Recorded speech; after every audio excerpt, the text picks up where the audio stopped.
nature, I want to express gratitude and the confidence that I can deliver, and I hope not to disappoint. Just a little correction. I happen to be from the University of Cape Coast, which is in Ghana.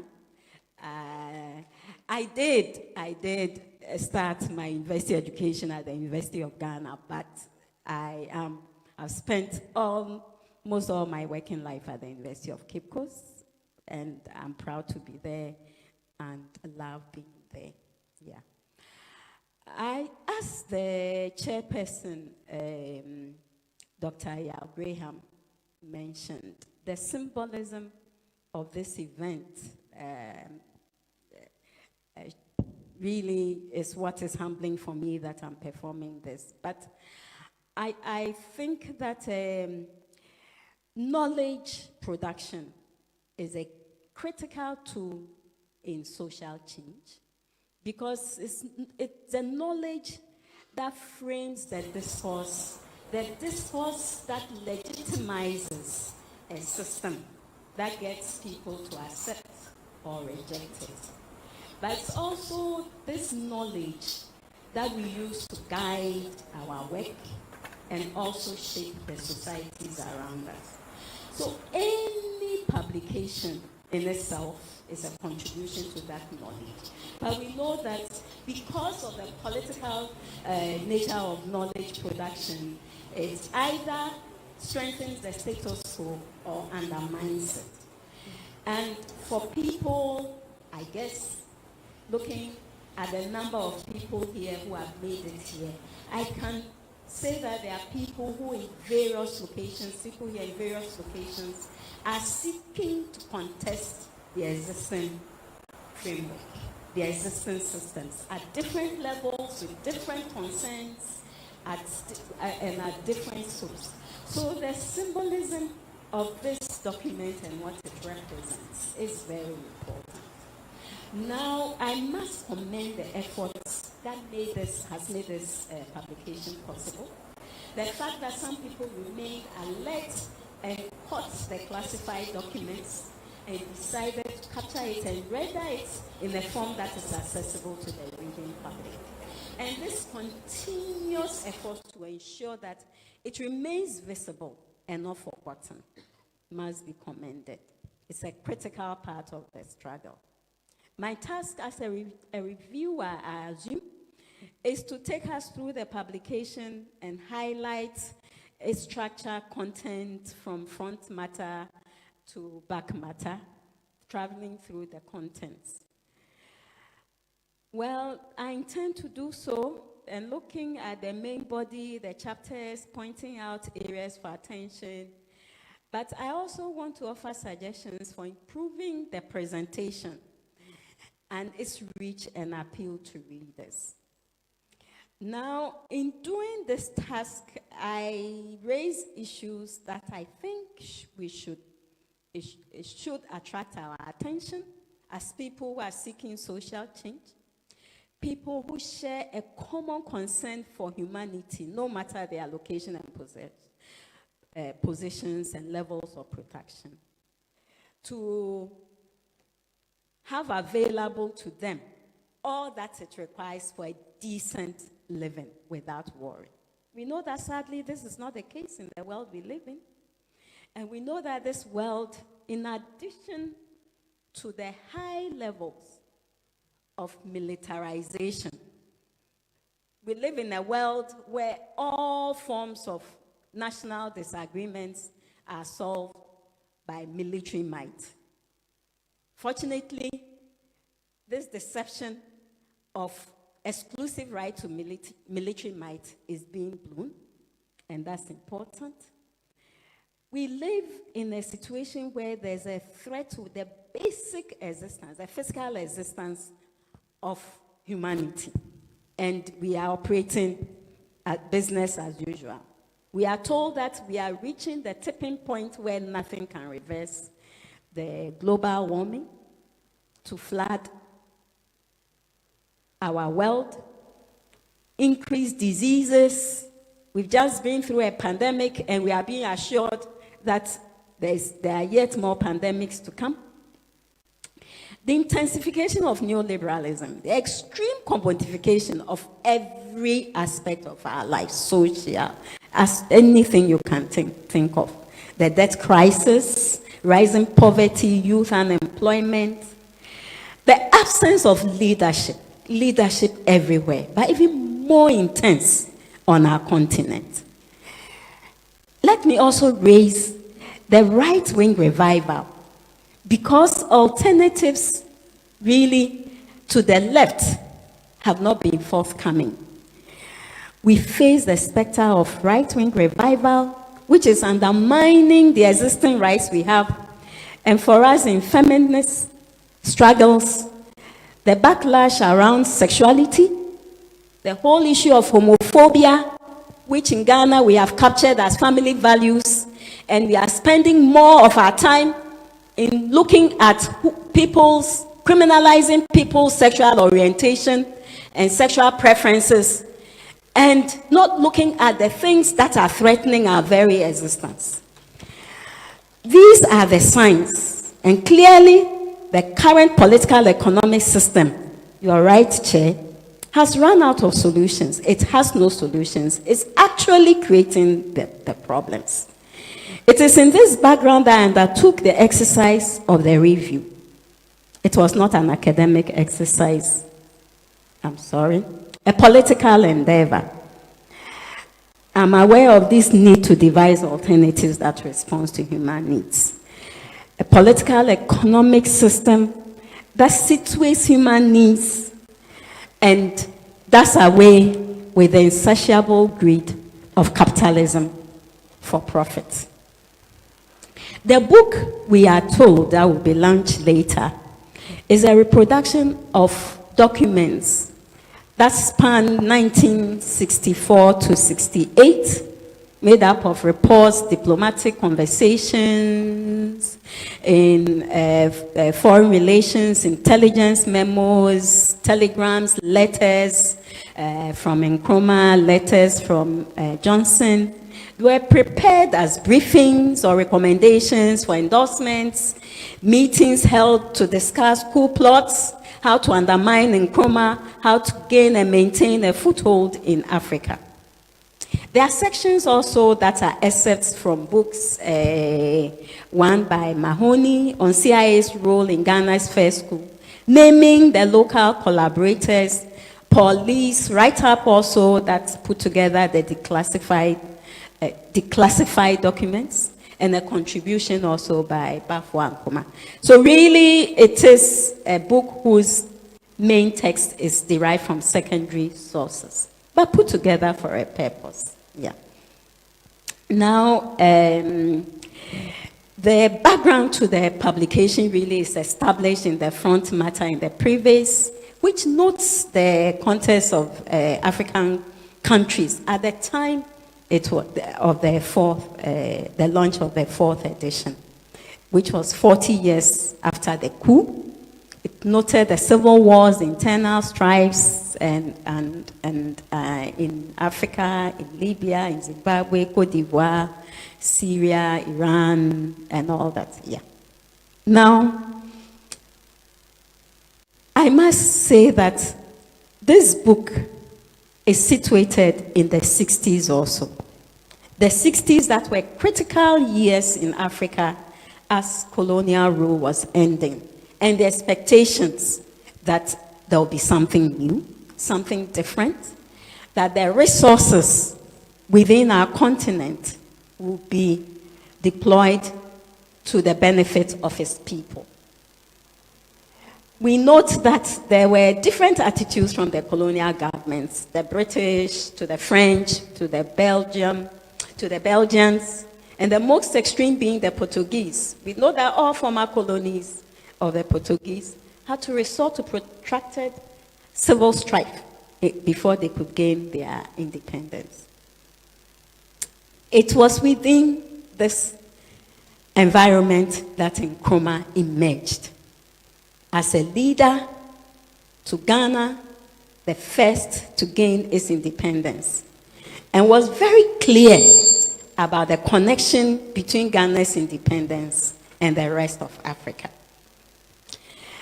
I think that's, let me just go back a little bit to the title of the publication and what it represents. As I read through, I asked myself, where is the deception here? And I'll explain. Okay. But I think that the deception really is derived from the notion that the U.S. presented itself as someone that was friendly to Nkrumah, wanted to assist him, but then actively undermined him. Embedded in this notion is an issue of morality. But as Marxists, we know that really this capitalist system, this imperialist system, is not about morality. It's not about morality at all. But that is not to say that there's nothing to take out of the title of the Great Deception. Because I will want to raise a few deceptions as well. So let us be very clear. All who are seeking political positions, I mean frontline political positions, that the system is not about doing good or doing wrong. It is a system that works in a certain way, that requires understanding, and that requires strategizing. And your ability to strategize is important to remain ahead of your opponents as well. So the book has 4 chapters. After its front matter, the preface, the summary of Nkrumah's vision and introduction. The first chapter is titled Never Again, 40 Years After the Coup and the Derailed Africa Progress. The second chapter, Conspiracy Begins, the U.S. and the assassination attempts on Nkrumah. The third, the plan that has been executed and how Ghana becomes a client state. And it covers discussions on U.S. support to the coup plotters. And the last really is a collection of documents that present U.S. plan to control African nations. And it's filled with discussions about what the African situation is, what the challenges are, and what should be done. For me, in this review, I just want to raise a few things about the relevance of this publication to our context, and the fact that, first of all, what it is that Nkrumah represents for Ghana, for Africa, and the world's working people. We celebrate him as African, but then also he really has something to say, not just for Africans on the continent and outside, but also for working people generally. The fact of the role and acceptance of his leadership in Ghana, of course, we have been told, has remained undisputed years after his overthrow. And his project still remains a bedrock of our national economy. Okay. The book, of course, lists a record of his achievements, just to emphasize this. And the industries, the dam, the social infrastructure, the fiscal infrastructure. You have to go to the book to look at it, if you haven't. Yeah. But what is also there is why Nkrumah was considered a threat. And these are lessons we need to keep in mind. The supposed anti-American incidents in Ghana, and the fact that really in all the discussions, the assassination attempts on his life are pushed to the background as if they are of no consequence at all, you know.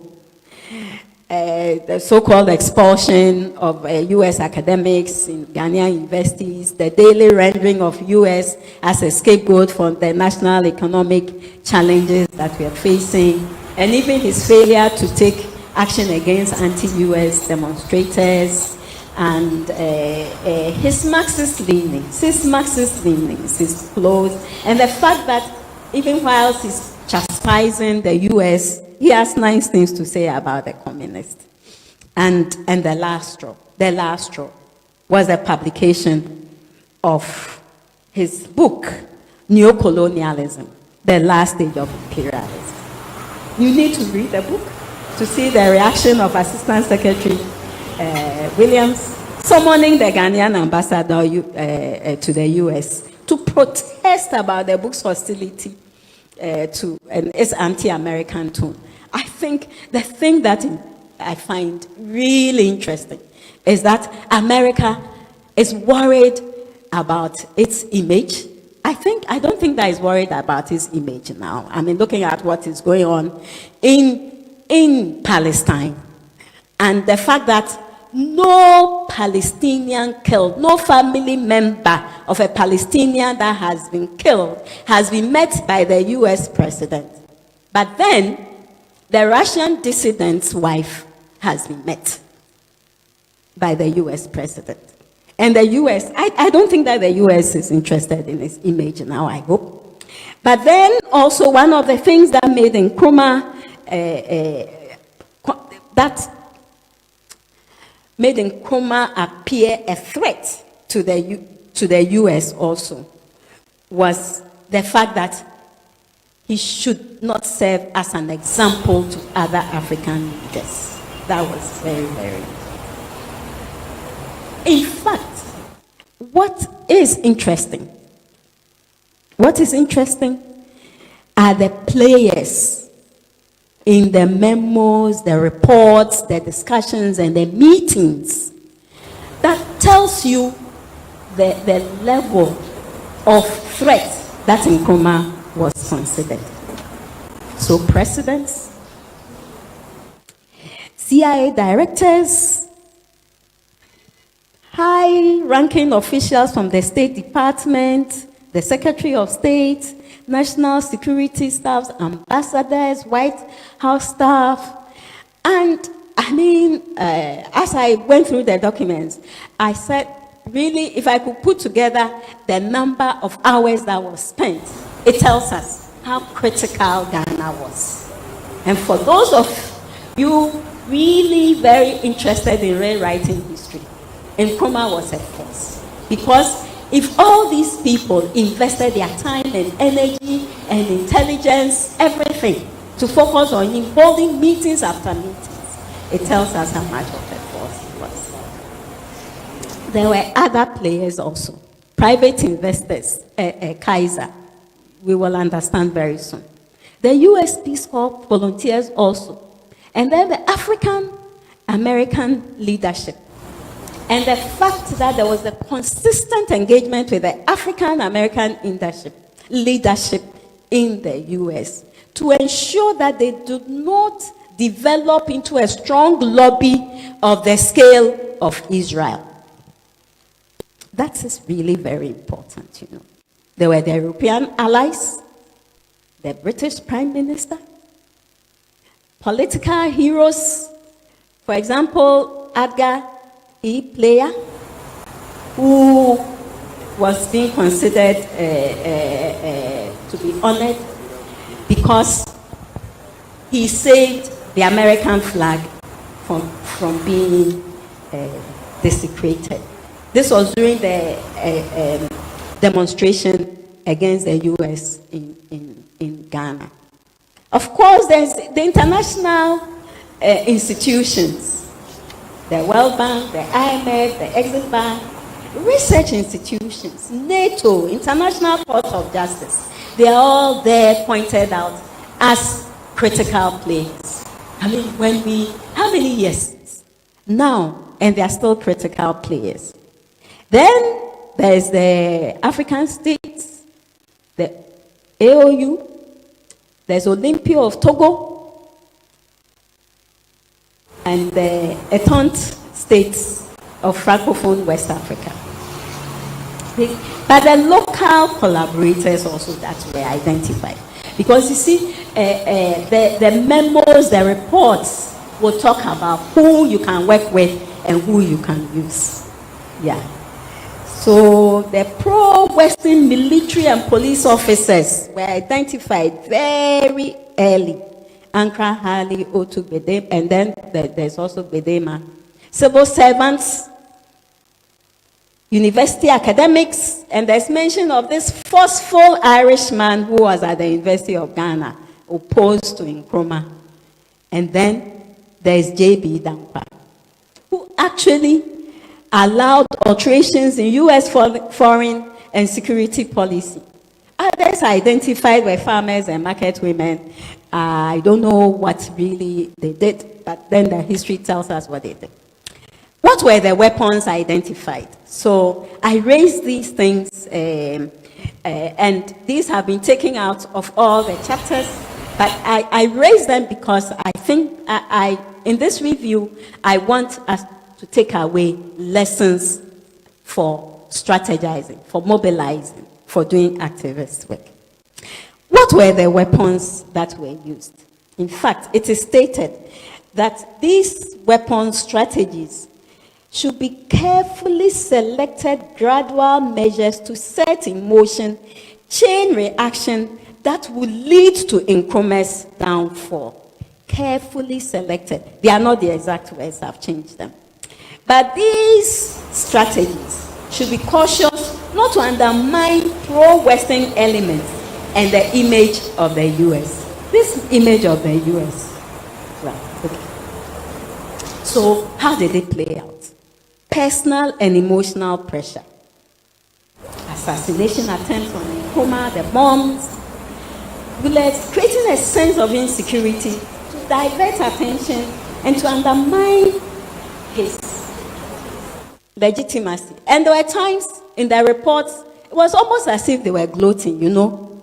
So references to Nkrumah crying, expectations of hysterical outbursts, depleting his emotional resources, Nkrumah as having gone round the bend, personal disintegration, and all that, yeah. And pressure to be of good behavior. So there were frequent visits. U.S. state officials, and in fact, at a point, there was a suggestion that came from Nkrumah himself that there will be 2 weekly visits, meetings with the U.S. ambassador. Can you imagine? And anytime he went there, he was careful to point out to him areas where he had misbehaved, so that Nkrumah would ensure that he assured him that he wasn't. Then there was psychological warfare to diminish Nkrumah's support in Ghana and Africa. I picked this thing about the boogeyman, you know, the boogeyman. And it's standard, isn't it? So Nkrumah as a problem, Nkrumah as a dictator, Nkrumah, you all know the things that are said about Nkrumah. And look around. Everywhere there's a boogeyman. Castro in Cuba, Saddam in Iran, Gaddafi in Libya, Putin, the creation of the boogeyman, you know. But a counterpoint also to the boogeyman is the victim hero. Person who work outside the law that the US is using, but they are being also projected as credible voice of opposition and possibly credible leaders as well. And sometimes they get into the grips of the law, and there's so much noise is made about their civil rights, how they've been denied their civil rights, you know. I call them victim hero, and for us, that victim hero is J.B. Dankwa, you know. And when you are a friend to the U.S. and the U.S. does not feel threatened about you, you know what this means for your nation's interest as well. And I'm sure people from other countries, and even recent events around the globe, you can see some kinds of victim heroes that the U.S. would defend at all costs. Okay. The other is the economic, weakening the Ghanaian economy. And there's so many discussions around that. And the expectation that Ghana will be forced to the IMF kept coming up. So using instruments like aid, like debt, and foreign direct investments, the stabilization of our commodity price, sequencing and of payments of aid and the size and all that, and insisting on counterpart funding as well. So for us, there were repeated reports about withdrawing support for the Akosombo Dam. Unfortunately, Kaiser made it very clear that really there had been so much investment and the returns were so good, he as a capitalist was not ready to let go.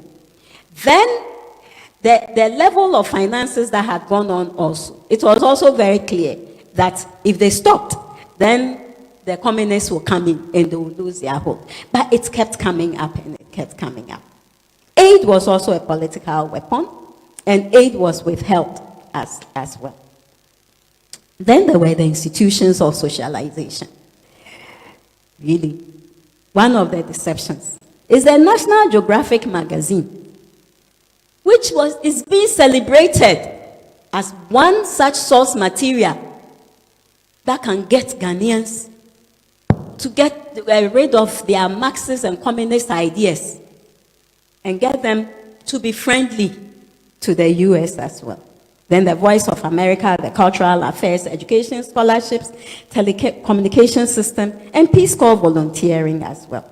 So it takes your mind as socialists to what Marxist analysis says, the whole, the superstructure and the soft superstructure, the institutions of socialization.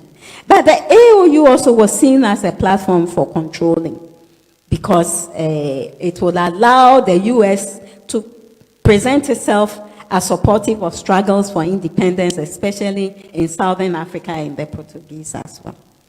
Yeah. So, some of the lessons that emerged after the coup, and then I asked, were there issues of deception or issues of illusion? But I'll leave you to answer those questions as well. For the US, the coup, so when you go to the chapter that presents documents on the coup, the reports and the discussions, the US, some of the reports present assessments of what the coup means to Ghana, really. And there's this celebration as a windfall to Ghana, that and the statement was saying Nkrumah was doing more to undermine our interests than any other black African. And another this thing is in the new military regime. The new military regime, can you imagine? This military officers that put their lives to overthrow Nkrumah in the interest of the US. Do you know how they describe them? The new military regime is almost pathetically pro-Western. These are the terms. Read the book, you find them. And Nkrumah is saying, we are enjoying a honeymoon with him, reference to Ankara, and post Nkrumah Ghana. They gloat about the intelligence gift. They didn't ask for it. But Ankara shipped Soviet military hardware and was important for the US because it facilitated their efforts in Vietnam. And then there are also comments like Ghana assumes a character more in keeping with its limited resources and prospects. Nkrumah did not. Nkrumah was taking us somewhere. Now we are assume a character which is more in keeping with our resources and prospects. You know? And just close to this statement, because then this one is on page 116. And on page 118 of the version I use, there's the one which is being launched is different. There's reference to how between 1950 and 1960, we have almost doubled our volume of cocoa exports. But our revenues for cocoa had declined. But that's not for discussion. Okay. So, and they were very clear that there will be no capable and dynamic national leadership that would emerge. And even if it emerged, even if one did, our economic malaise will persist for some time. They were very clear. They had done us what it was to do us. Yeah. And by 1967, there's a report that's lamenting that, well, I don't know, that the vacuum left by Nkrumah was still persistent. And talking about the lackluster performance of the military leaders. These are in the reports. Unfortunately, I don't think any one of them is still around, but maybe those who performed funeral services for their hero might want to look at some of these statements. So what did the coup makers achieve? There was a drop in the share of total aid to Ghana after the coup. The levels of investments, a few thousand tons of surplus wheat or rice. They said there, given now and then when the regime is quite uncertain to secure their future relations with the US. So what do? 25 tons of canned milk as part of 500 tons of milk. You know, so that aid that was withheld to Nkrumah was given after the coup. Yeah. Then food aid also was tied to economic reforms. Ghana had to go to the IMF, the World Bank. And then Ghana embarked on belt tightening, reduction in state expenditure. But the thing that got General Ankara was the failure of the US to stabilize the price of cocoa. That's all he wanted. And he actually mentioned that it was a stab in his back. Deception? Maybe. Okay. So really, it's not just Nkrumah, but even the coup plotters. And it took them no time to realize what it is they had done. They got nothing in return. But for me also, I talk about illusions. Because when I read, of course, I've read some of Nkrumah's works, but then his letter to President Johnson, very clear about Western interests and the US as a political and economic force that will stop at nothing to achieve its aim, you know. And I would like you to raise your spirits, to turn to that letter and read it. Just to raise your spirits before you start reading the rest as well, you know. So he was very clear about the meddling of the CIA, devoting all its attention to fomenting ill will, misunderstanding, and even clandestine subversive activities amongst our people. He also takes a jab at the US press. In fact, for me, this letter does not show any sign of mental instability that were being celebrated. But Nkrumah was also very clear that the US was sponsoring dissidents and the assassination attempts.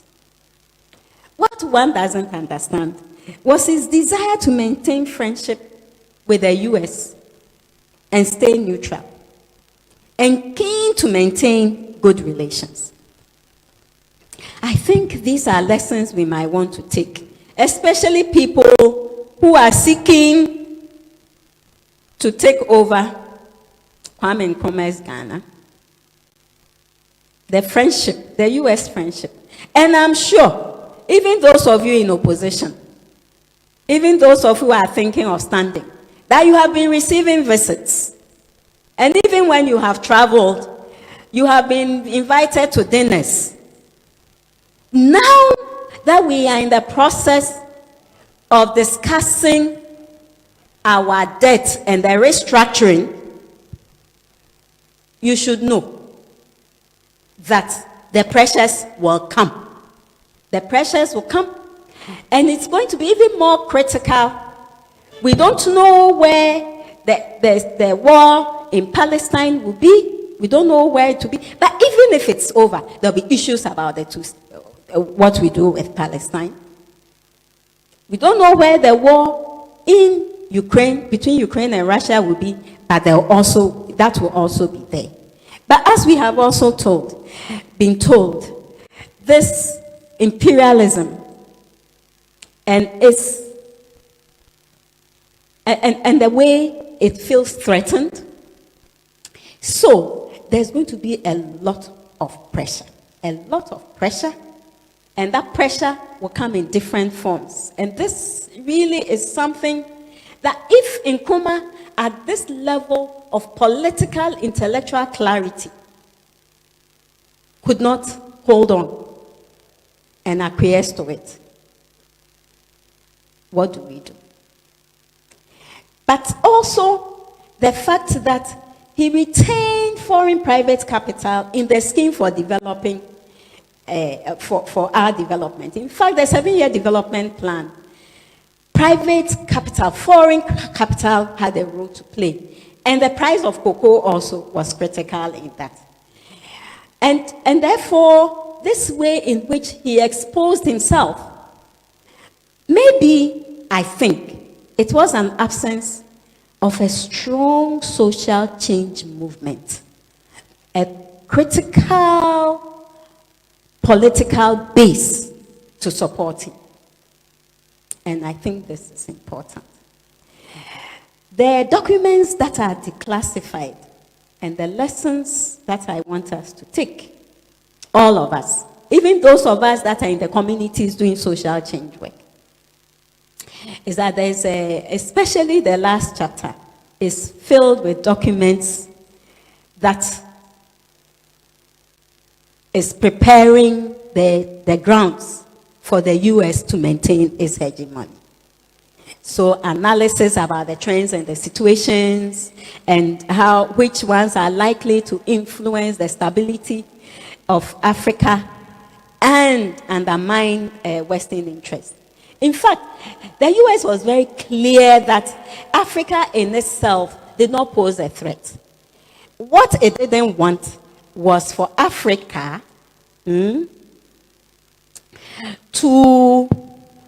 what it wanted to do was to prevent Africa from interfering and complicating in important issues. Discussions about foreign relations and all that. But Africa in itself did not pose a threat. And it didn't even see that there was any historic relations between Africa and the US. And I asked myself, so what about the African American community in the US? But in those documents are clear strategies for understanding the situation and remaining ahead. So the plans have been done. And what are some of it? It was really upbeat that liberation movements on the continent have been contained. And that really Africa raw materials were no security threats. And so its efforts should rather go to Asia and Latin America, but just do something small so that Africans do not feel neglected. Okay. Arms supply were going to be limited. But the World Bank was supposed to play a critical role in managing aid flows, financing infrastructure projects, and then what is called the regional trinity. Then it was the AOU, the African Development Bank, and the UN Commission for Africa. Already their role in maintaining US hegemony had been laid and planned in the documents in 1968. So really you know that they've gone just better at doing that as well. In fact, current events tell us that. Did I mention aid? Aid was a critical thing. And the US was very clear that it did not have the resources, even if it wanted to fill in the gap. What it wanted to do was to send aid to places where it would be politically expedient. It's there in the document as well. Now, current events tells us that Nkrumah's overthrow was inevitable. Look at global occurrences, people's attempts at self-determination. We know that they've all been eventually derailed. Socialism collapsed in Eastern Europe. There was an investment, it did. Look at countries like Cuba. I mean, Latin America, the west of it all was Chile. North Korea, Sudan, Angola, Mozambique, Libya, Iraq, Iran, Syria. It doesn't matter that. And now look at Russia and Ukraine. I mean, Russia certainly is not communist. Russia is capitalist. But Western capital, and look at China, Western capital doesn't even have space for other forms of capital as well. So it was only a matter of time, you know. I mean, but then for me, the deception that has to be highlighted is the fact that Nkrumah's work and what it is that he stood for has not been erased, could not be erased, and will not be erased. So, the deception is not just what the US did to us in Ghana and the rest of Africa, but the deception also is the assumptions under which it operates. And that deception also is about the inevitability of the neoliberal system and that there will be no alternative. We know how with the fall of the Berlin Wall, where people who celebrated that it was end of history because then there was going to be nothing after capitalism. But it is clear that that's also a deception. That's not the end of history. It is really the beginning of history for the oppressed people of the world, for the oppressed people of Africa, for the oppressed people of Ghana.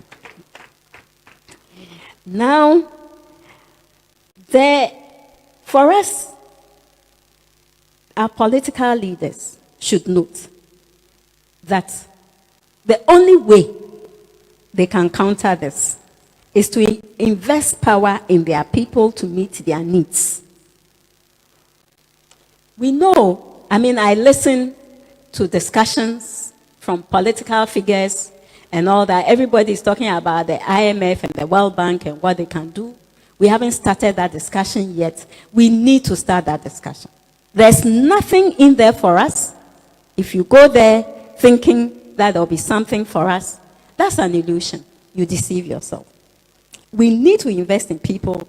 We need to begin speaking to our people, and that has to be the first step to develop alternatives. Let Ghanaians know, let Africans know, let the working people know that our leaders are there for them. They'll support you no matter what, because they know that you are working for them. So for me, the what next is this knowledge as a tool.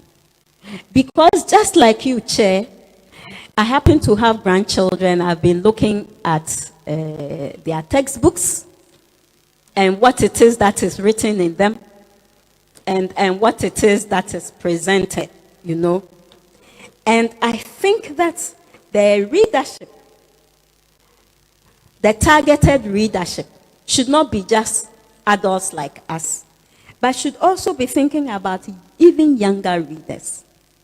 So, in terms of improving its reach, I would like the next edition to revise the timelines in ways that even younger readers can follow and make sense, and also ensure that it can serve as a source book for parents who are struggling to answer children's questions about. It's called OAPE, Our People, Our Wealth. Our World, Our Wealth. Our People. Okay. Of course, the edition I got had issues of editorial typesetting and layout. I believe all these things have been dealt with. But I also believe that a full rendering of abbreviations would help. I had to go back and do a search. Fortunately, the World Wide Web allows that, so I could search and read. But the rendering of abbreviations and footnotes also, explaining critical events will also help as well. I also want to advise that we give out these books to critical libraries in this country. And there's a list of them, the university libraries, school libraries. Take it to them and let them know. Because reading this, is important for us to claim our humanity, our sense of dignity, that we have done something. We have dared to dream. We have dared to plan. That we are not that hopeless. We had a vision. Reading this also is important for people who imagine that they can betray their nations when the pressures come. Please remember, after you have served their interests, they just let you off. There's nothing in this for you. And you still have to live in your own country. I think that these are critical lessons that we need to go. So as we think and wait to get our copies and read, I would like us to remember that the battle has just begun. It is critical that we inform ourselves daily and at all times. And this book, Great Deception, plays a critical role in that information that we have to give ourselves. Thank you.